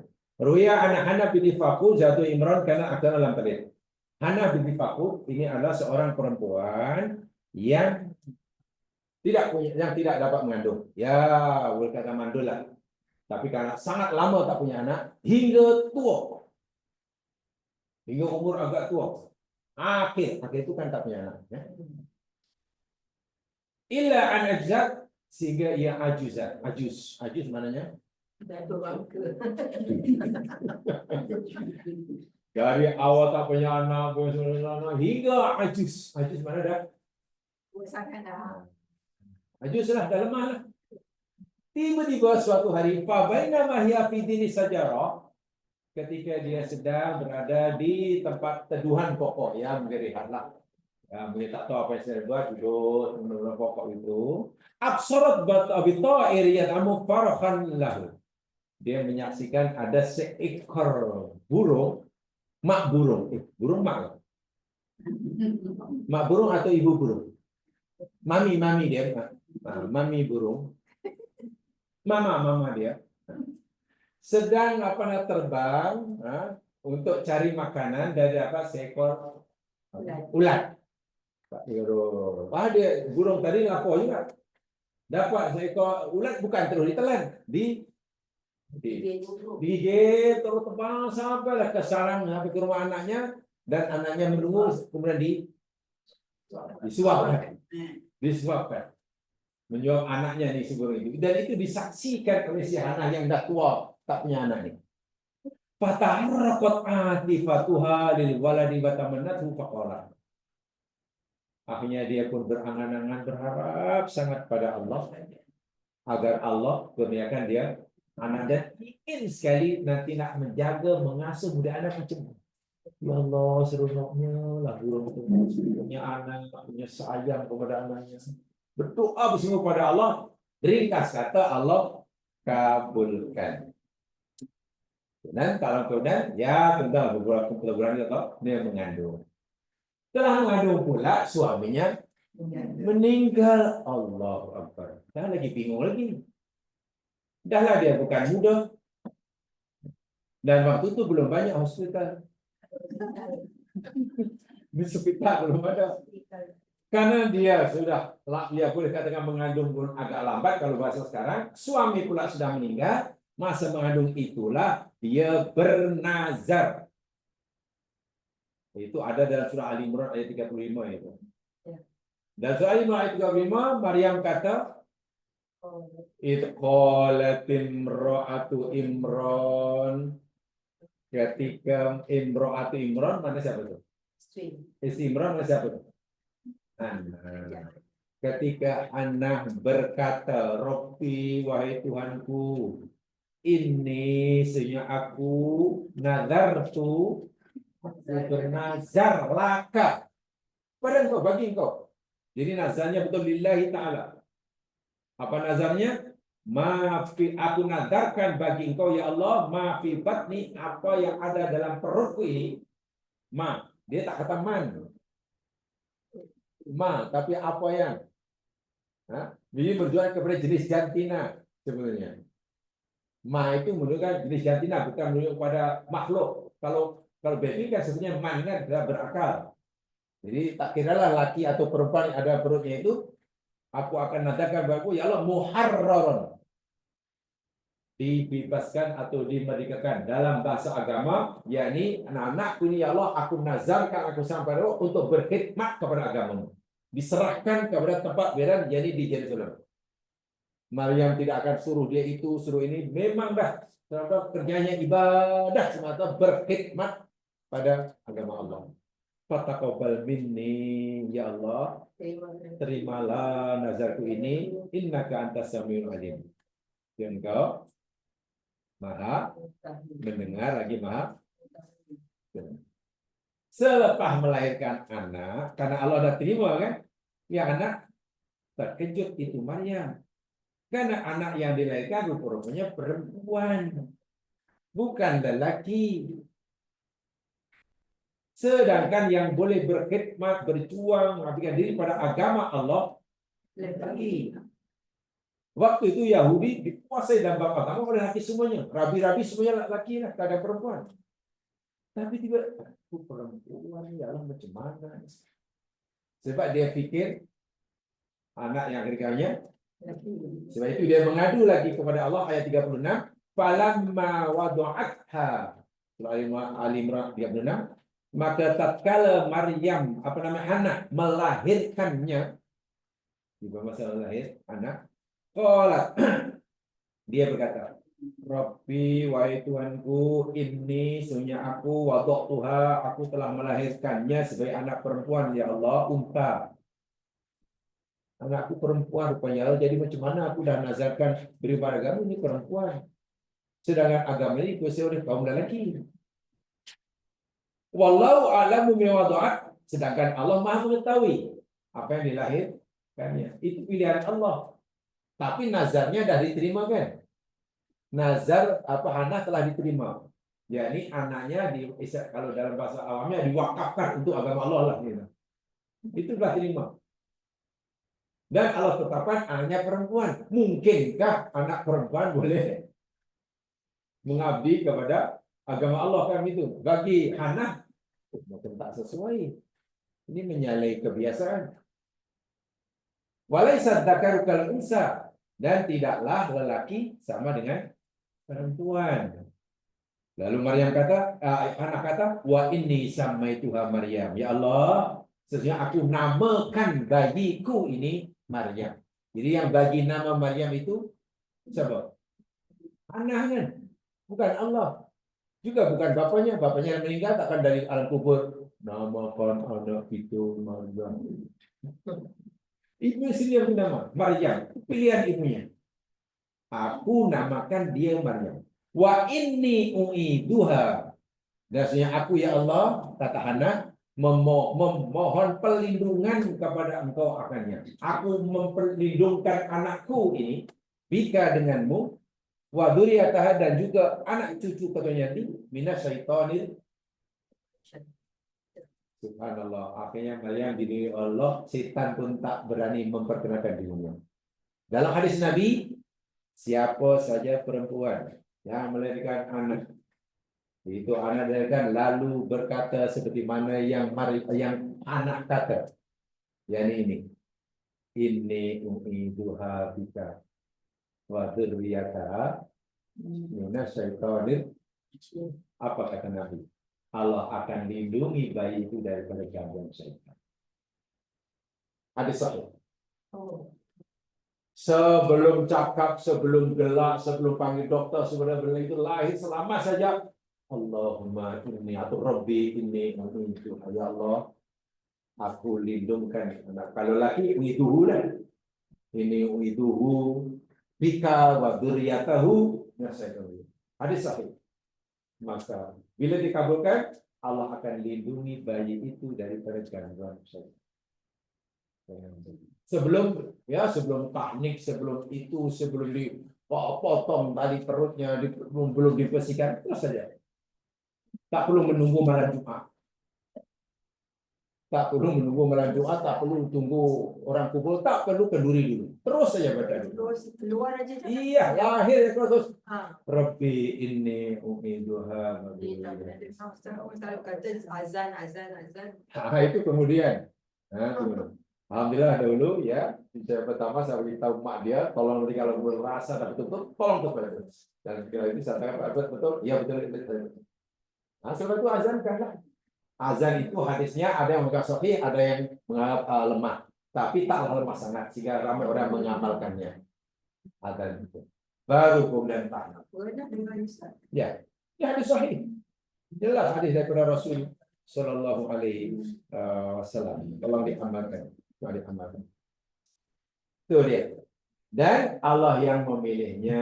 Jadi bagi anak mungkin kemana ya Allah, anakku perempuan. Seolah-olah aku jawab, perempuan pun tak apalah, nazarmu aku terima. Dan yang menentukan anakmu perempuan itu aku, bukan kamu. Kamu pikir hanya laki saja yang boleh memberikan sumbangan besar pada agama aku. Perempuan pun boleh juga, seakan-akan Allah kata begitu. Seakan. Dan betul rupanya, Maryam benar-benar mengguncangkan dunia hari ini. Nanti kita akan lihat keajaiban yang Allah tunjukkan pada manusia dalam sejarah kehidupan Maryam. Maryam telah dipilih oleh Allah untuk Allah tunjukkan kelancaran kudratnya. Ini pertama. Saya ulangi ya. Tadi Allah kata melalui Jibril kepada Maryam, Allah Tuhanmu telah memilih engkau. Kan gitu kan tadi kan? Dan telah menyucikan. Mana apapun yang berlaku pada diri engkau itu pilihan Allah, bukan pilihan kamu. Dan itu sebagai bukti akan istifak Allah atas diri kamu. Istifak mana pilihan? Istighfar ini yang tahu tak? Dari root buat istighfar? Supaya kita lebih paham. Root buat 3 huruf. Huruf akar kata istighfar. Kalau jadi nama orang namanya Mustafa. Kalau jadi Melayu jadi Mustafa. Kalau Utara jadi Cikpa. Kacau sih malah. Bahasa itu jadi kacau kalau di Arab. Apa 3 root wordnya? Katakanlah Mus, orang nama dia Mustafa. Mustafa. Apa 3 hurufnya? Ya. Sod. Fa.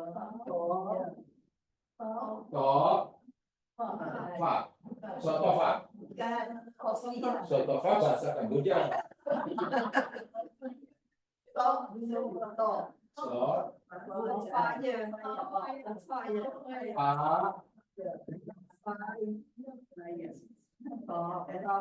Wow.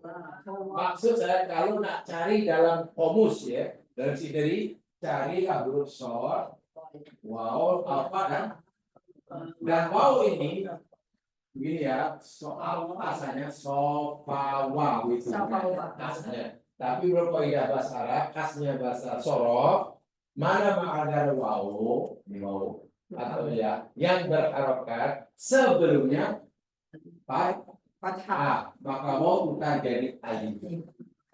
Jadi sofa. Sofa. Kalau ya, katalah jaro, jim, ro, ya. Jadi jaro, alifnya sini. Jadi alif maksuro asalnya apa? Ya. Kalau alif mamduda asalnya wow. Jadi kalau nak cari yang fokus jangan cari short fa alif tak jumpa dengan short fa wow tu yang besar. Sofa yasfu. Sebab itu mudahnya sofa yasfu bukan sofa yasfi. Baik. Ya. Itu perubahan daripada tak daripada katalah contoh umpamanya contoh ya. Jamaah, betul? 3 huruf ya. Kalau ikut ihta'ala apa? Istama'a. Sekarang sofa. Kalau ikut ihta'ala istafa kan? Istafa aslinya. Karena tak itu berada selepas short, kata ilmu sorok tukar jadi to, jadi istofa. Sebab Susana sebut istafa itu sebut istofa. Itu iklan namanya, iklan ilmu sorok. Baik, apa mana sofa yasu? Sofin, mana sofin? Jernih. Maun sofin, sofin, sofi, sofia, tasawuf, apa lagi? Mana jernih? Tiba Aisyah jernih. Jadi istafa macam mana boleh jadi milih? Istafa jadi milih itu macam mana? Sedang asalnya jernih. Baik. Kalau kita memilih sesuatu, katalah dari banyak benda kita berbanyak. Oh, saya pilih yang ini. Lalu kita kata astafiha, katalah. Mana kita pilih dia karena kejernihannya, kebersihannya, kesempurnaannya, apa lagi? Jadi betul-betul sesuatu yang dipilih itu telah sempurna daripada pelbagai aspeknya. Berbeda dengan iftaro. Iftaro memilih juga. Tapi iftaro memilih bukan atas dasar kejernihan atau kesucian benda yang dipilih. Iftaro yakni kita memilih kerana kebaikan yang ada pada benda itu. Daripada khairun. Iftara adalah khairun kan? Khair maknanya kebaikan. Baik. Jadi iftara itu kenapa saya bilang iyalah ini baik ini tapi saya pilih yang ini sebab ini maka kebaikannya lebih banyak. Berbanding ini, berbanding ini. Iftara. Ini ada kopi O, ini ada teh tarik, ini ada apa sirap, ini ada es kandung, ada cendol mamak. Dan ini ada jus peria. Jus peria. Awak disahkan oleh dokter apa punya diabetes. Dan kandungan gula darah awak sekarang ini taklah tinggi sangat, hanya 22. Nah, daripada 25 kan rendah. 22 rendah berbanding 25. Itu maksud saya. Jadi dokter kalau awak minum yang teh tarik walaupun ayat suka dan ada manfaatnya, ada kopi ada cendol mama ada kebaikannya bukan, tapi jus peria paling banyak kebaikannya berbanding yang lain untuk diri awak. Lalu kita pilih jus peria karena kebaikan yang ada padanya lebih banyak daripada minuman yang itu namanya iftaro bukan istofa. Paham ya? Itu iftara. Kalau istofa ini. Oh, saya pilih karena ini sangat suci, sangat jernih, sangat cantik, sempurna. Jadi bukan karena dibandingkan yang lain. Dan Maryam dipilih oleh Allah. Allah tak kata ikhtartuka, tapi istofa. Menunjukkan seakan Allah beritahu, kamu tahu tak? Aku pilih Maryam itu dan di Maryam itu sofin. Semuanya sofin. Semuanya Sofia, dan banyak sekali lah. Apa? Dah jadi bahasa Melayu kan, sofin, Sofi. bukan bahasa Melayu. Ada istilah filosof, apa namanya filosof, filosofi. Ya, filos dan sofo. Itu dari filosofi. Jadi cinta bersih pada pengetahuan. Jadi itu maksudnya. Jadi Maryam bukan sembarang orang. Maryam betul-betul. Nanti kita akan pelajari kehebatan Maryam sehingga Allah akhirnya Nabi senarikan sebagai perempuan ahli surga, 4 penghuni surga. Saya tadi katakan Maryam yakni makhluk Allah. Dari sekian banyak makhluknya manusia yang Allah jadikan tempat untuk Allah menunjukkan kelancaran kudratnya. Kalimat itu, kelancaran kudrat. Baik, jam sekalian. Kalau kita menyalakan api, lalu kita letakkan air di atasnya setelah temperature 100 sentigrade kan, derajat sentigrade, air itu mendidih, itu normal atau tak normal, biasa atau luar biasa? Menggelaganya air karena kita masak dengan temperature 100. Biasa atau luar biasa? Biasa kan? Karena menepati sunnah tullah kan, ikut sunnah tullah kan? Itu biasa. Sekarang, kalau kita letakkan air sejuk dalam freezer, kemudian menggelegak, itu normal kan luar biasa? Luar biasa. Pertanyaan, Allah bukan sekadar berkuasa menjadikan air mendidih bila kita masak dengan api. Allah juga punya kuasa jika Allah menghendaki menjadikan air gelegak walaupun kita letakkan dalam. Nah, itu namanya kelancaran kudrat. Seorang perempuan mengandung, punya anak karena ada suami. Satu. Atau minta maaf, perempuan mengandung dan punya anak walaupun tak punya suami karena ia kufu-kufu malam. Itu biasa atau luar biasa? Biasa kan? Tapi kalau seorang perempuan suci, tak kenal lelaki, bukan jati, tiba-tiba punya anak, itu luar. Dan situlah yang sampai kelancaran kudrat Allah. Nah, bila Allah sudah menghendaki, kun fayakun. Dan itu Allah tunjukkan pada kehidupan Maryam. Daripada lahir hingga lahir. Dan keluarga Maryam. Itu ada. Dan itu salah satu istifak Allah. Dan semua itu bukan kehendak atau permintaan Maryam. Tapi semua itu berlaku atas kehendak. Dalam bahasa yang mudah, walaupun mungkin kurang tepat, dalam hal ini Maryam tidak punya pilihan sama sekali dalam menjalani kehidupannya. Karena semua yang akan menimpa Maryam Allah telah tetapkan. Suka ke tak suka, Maryam oleh Allah dalam Quran dikatakan ayat. Ayat mana apa ya? Ayat. Bukti, tanda Allah kuasa, tanda. Kelancar, iya. Kita kan boleh ada pilihan kan? Ada pilihan, ada orang bila punya anak, ada Maryam mana ada pilihan? Itu jadi kehebatan Maryam di situ.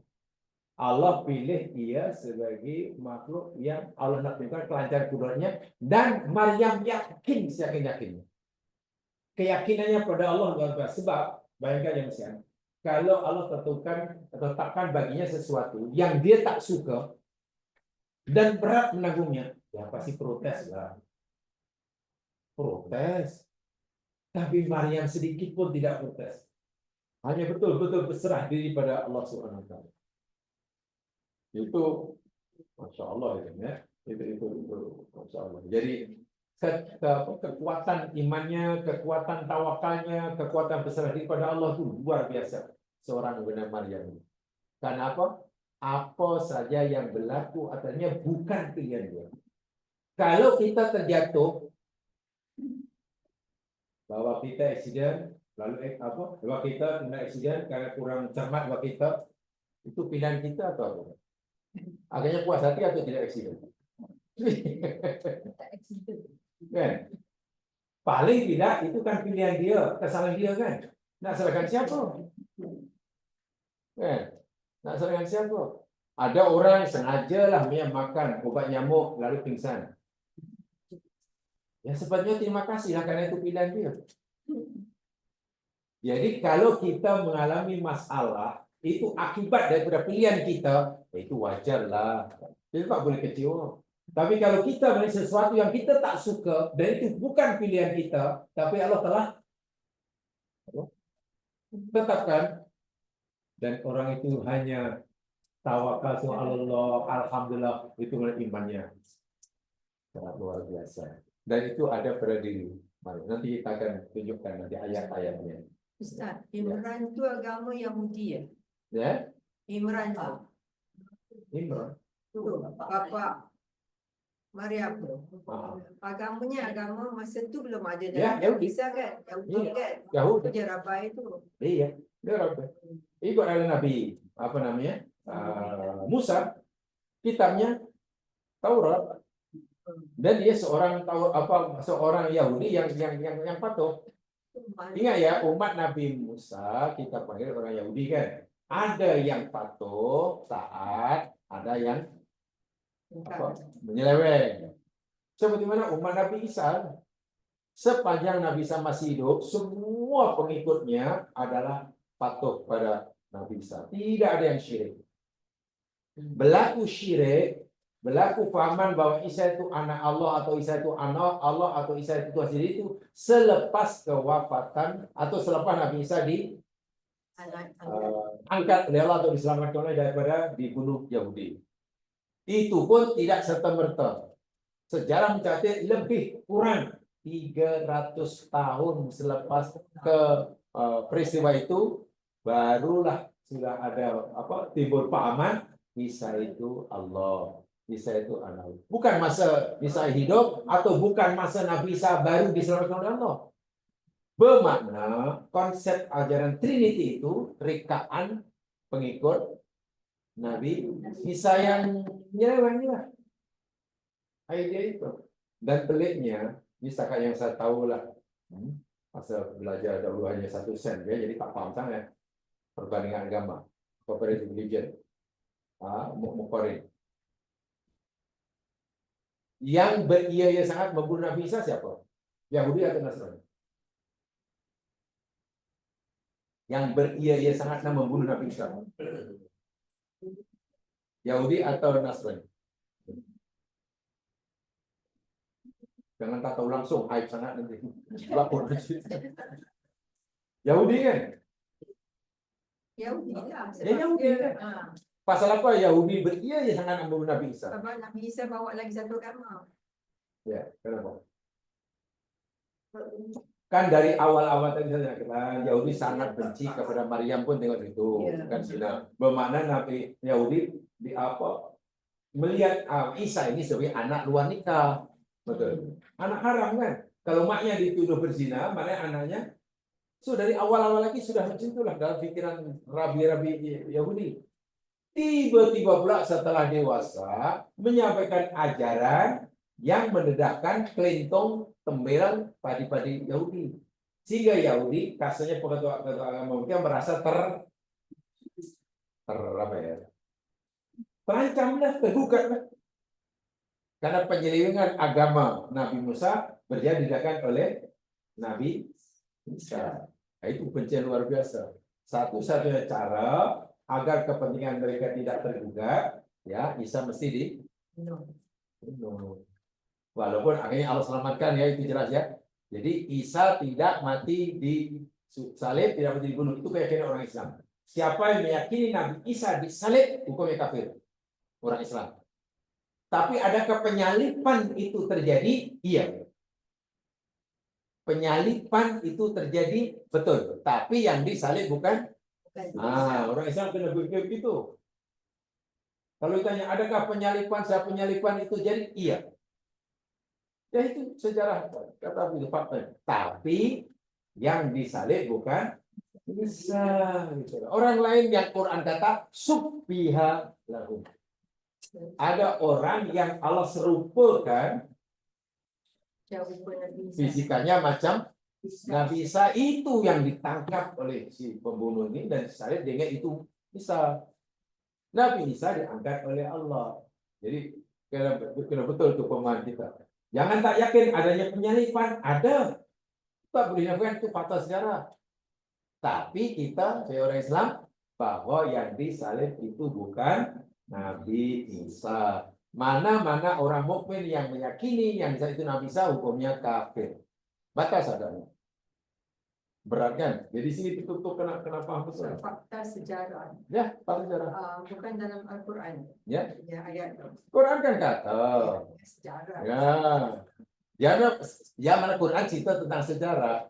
Quran bukan buku sejarah, tapi dalam Quran ada kisah Sejarah. paham maksudnya?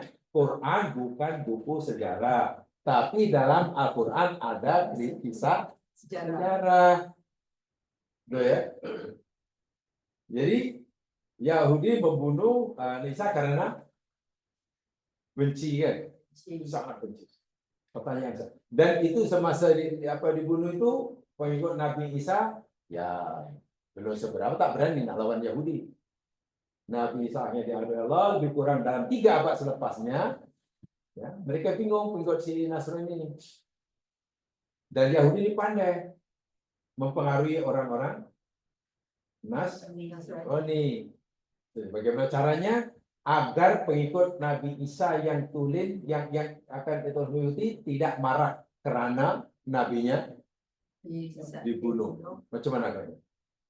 Karena Nabi aku dibunuh. Kalau tahu nabinya dibunuh kan bingung kan? Mesti mengamuk kan? Macam mana caranya? Agak-agak. Yahudi punyalah satu ide yang sangat cemerlang tapi penipu. Nih, Isa itu aku bunuh itu karena Isa itu anak Tuhan. Allah itu dalam dirimu dah ribuan tahun, jutaan tahun.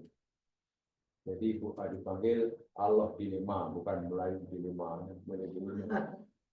Dahulu ketika Adam berdosa, kan Adam di surga berdosa kan? Nah, jadi Allah serba salah. Aku nak ampunkan dosa Adam, tak boleh. Aku maha adil. Aku nak hukum Adam, tak boleh juga. Aku ni maha pengasih. Jadi Allah nak apa tindakan yang Allah nak lakukan? Nak hukum Adam karena dosanya, tapi aku ni maha pengasih. Tak mungkin menghukum hamba. Kalau aku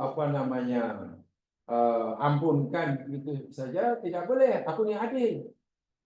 Allah bingung ni berjuta-juta tahun. Akhirnya dapat idea. Ini dekat Yahudi ni.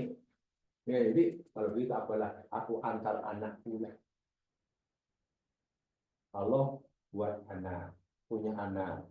Ya ini melalui Maryam, kan Maryam lahir tak punya apa yang melahirkan anak tak punya suami. Itu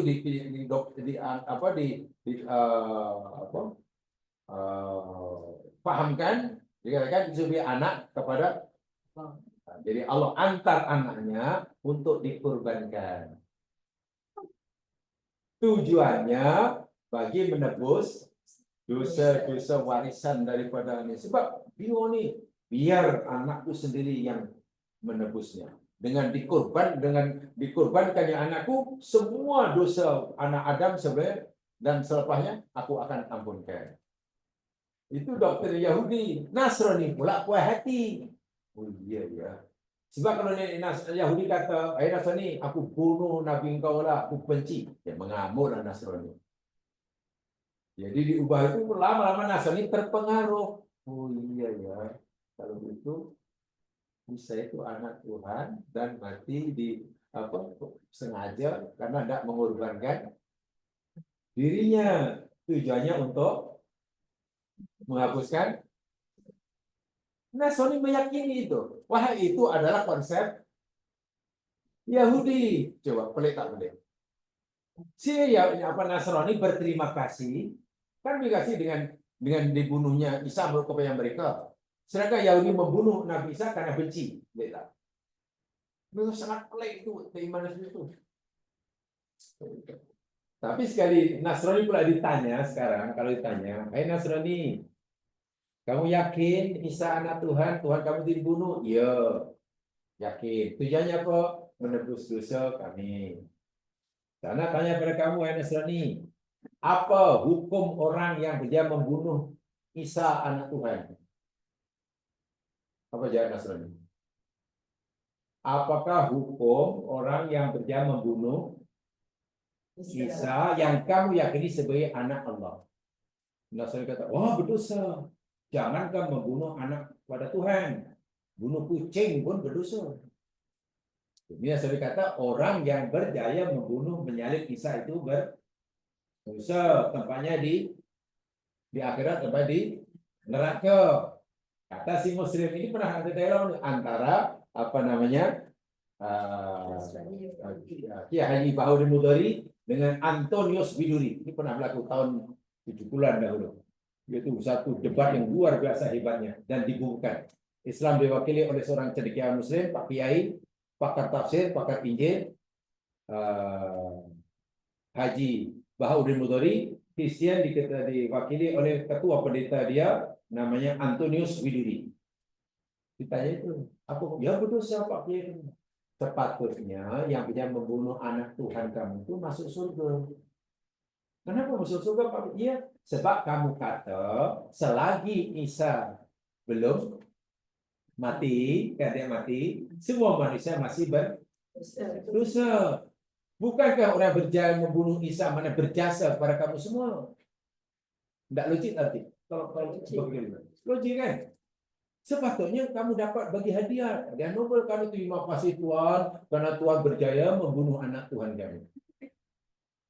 Tapi kamu yakin dia berdosa masuk neraka? Sekarang coba Anda pikir. Kalau Tuhan Allah, Tuhan Bapa kata, wahai manusia, ini anakku. Aku sahabat kamu untuk kamu korbankan untuk menebus dosa kamu. Tapi siapa yang membunuhnya akan aku masukkan neraka. Ada orang yang membunuhnya. Waktu itu Antonius Widuri bisu ya, tak boleh jawab. Ya, macam mana? Jangan-jangan memang tak betul konsep apa penebusan dosa dengan pembunuhan atau disalibnya. Iya, dan betul yang akhirnya selepas lebih kurang 1 minggu berdebat, akhirnya dia mengakui kesalahan konsep akidah agamanya. Antonius Widuri memeluk agama Islam. Ini tahun akhir 70-an itu dibuka itu debat itu. Bahkan sudah ditemukan oleh Persatuan Ulama Malaysia dalam bentuk komik. Lalu minta pada Pak Kiai yang bisa Islam, tolong bagi saya nama Islam.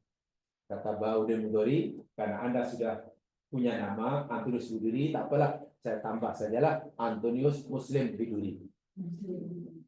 Tambah Muslim aja. Dia orang Sumatera, orang apa? Batak, orang Batak.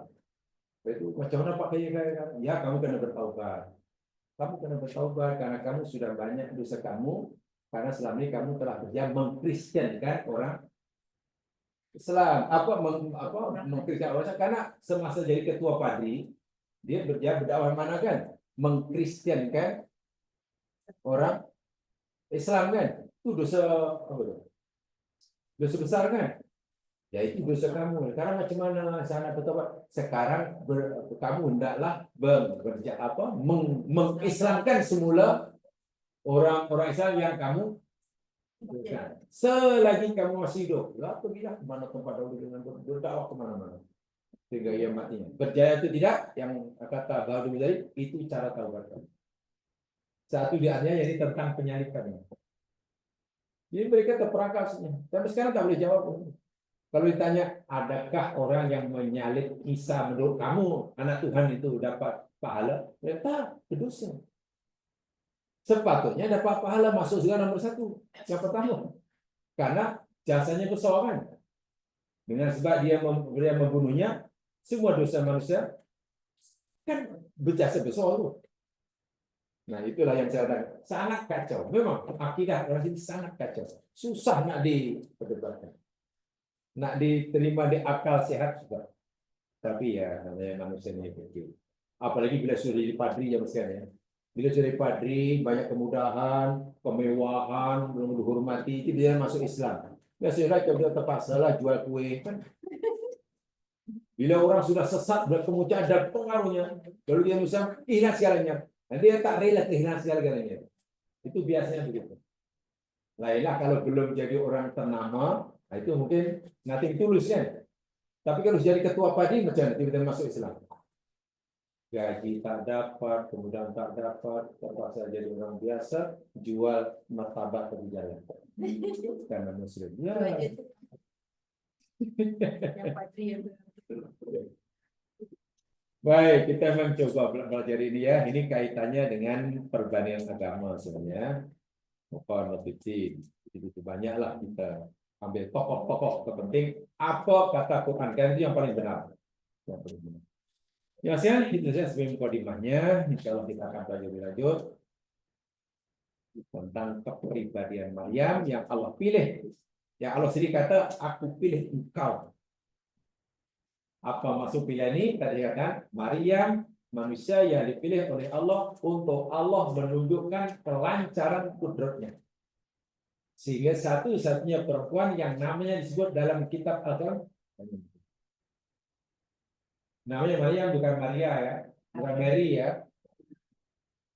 Jangan suka jadi Mary. pakai Mary. Maryam. Maryam.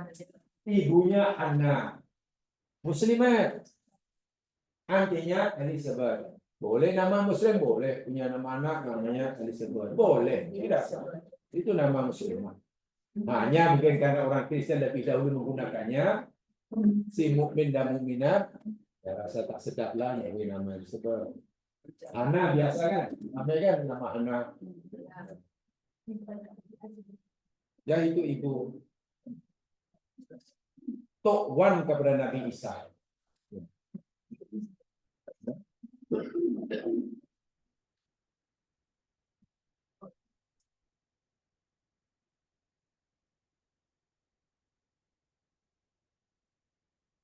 Adakah dalam Taurat dan Injil?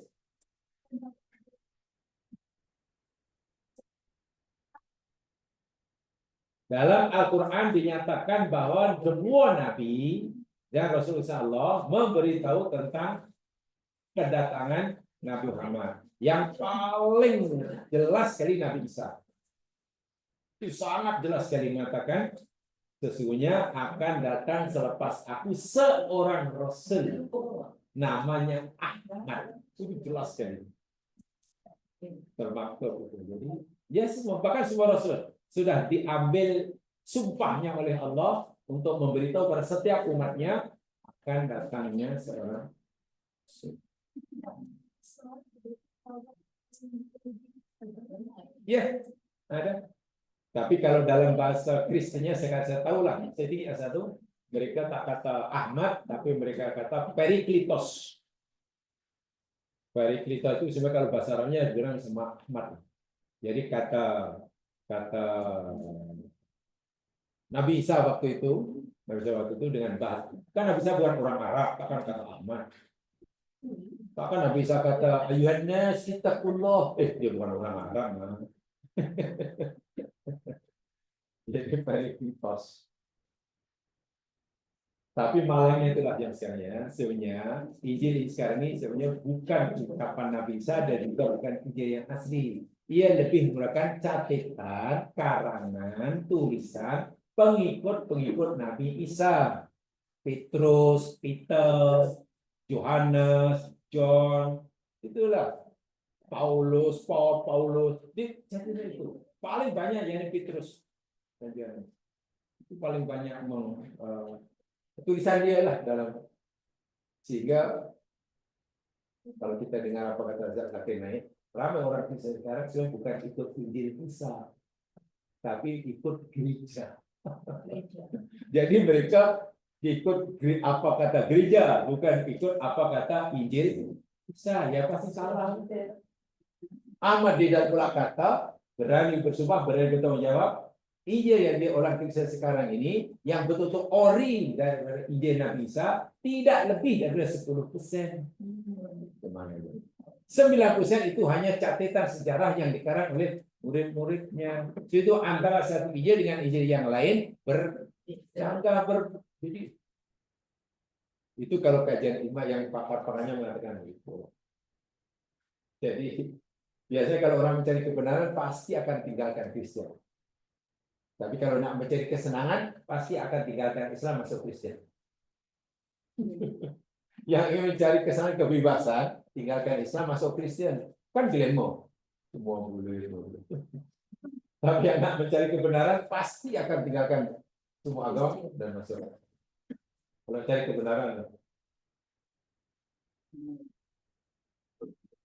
Dan itu banyak ya di sini pernah ada, tapi tak kurang dijelaskan. Kalau Indonesia ada sangat banyak dipanggil. Yang murtadin pun banyak, yang mu'alaf pun ramai. Jadi mu'alaf dan murtad. Tapi hanya yang murtad itulah artis. Yang banyak murtad itu bukan mana jarang Pak Kiai murtad itu enggak. Tapi yang mu'alaf, ya Allah, mulai pada artis hingga padri. Jadi mu'alaf. Jadi serentak begitu. Apa ya? Ya kita untung lah, karena akhirnya beragama Islam justru orang-orang cendekiawan mereka. Tapi yang murtad ya itu lah. Karena kawin dengan apa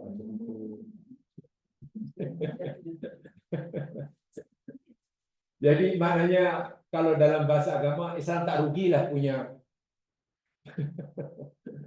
manusia macam ini murtad, karena setelah menjadi Islam pun tidak memberi apa-apa sumbangan. Tapi yang masuk Islam padi banyak sekarang ya Bu. Itulah sehatan. Coba boleh tengok sendiri. Dia punya podcast si Don Ditan.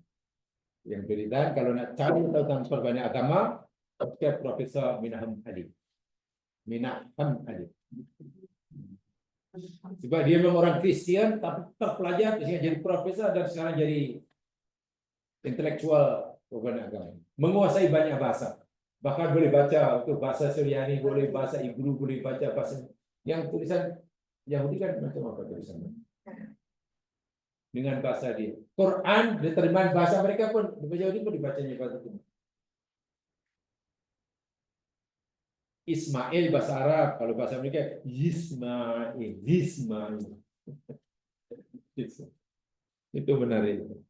Ya karena kita tak mampu, baca aja lah buku yang digarap oleh mereka yang tak mampu. Wallahu a'lam, subhanakallahumma wa bihamdika asyhadu an la ilaha illa anta astaghfiruka wa atubu ilaik. Allahumma shalli ala sayyidina Muhammad illal ladzina amanu wa salihat. Assalamualaikum warahmatullahi wabarakatuh.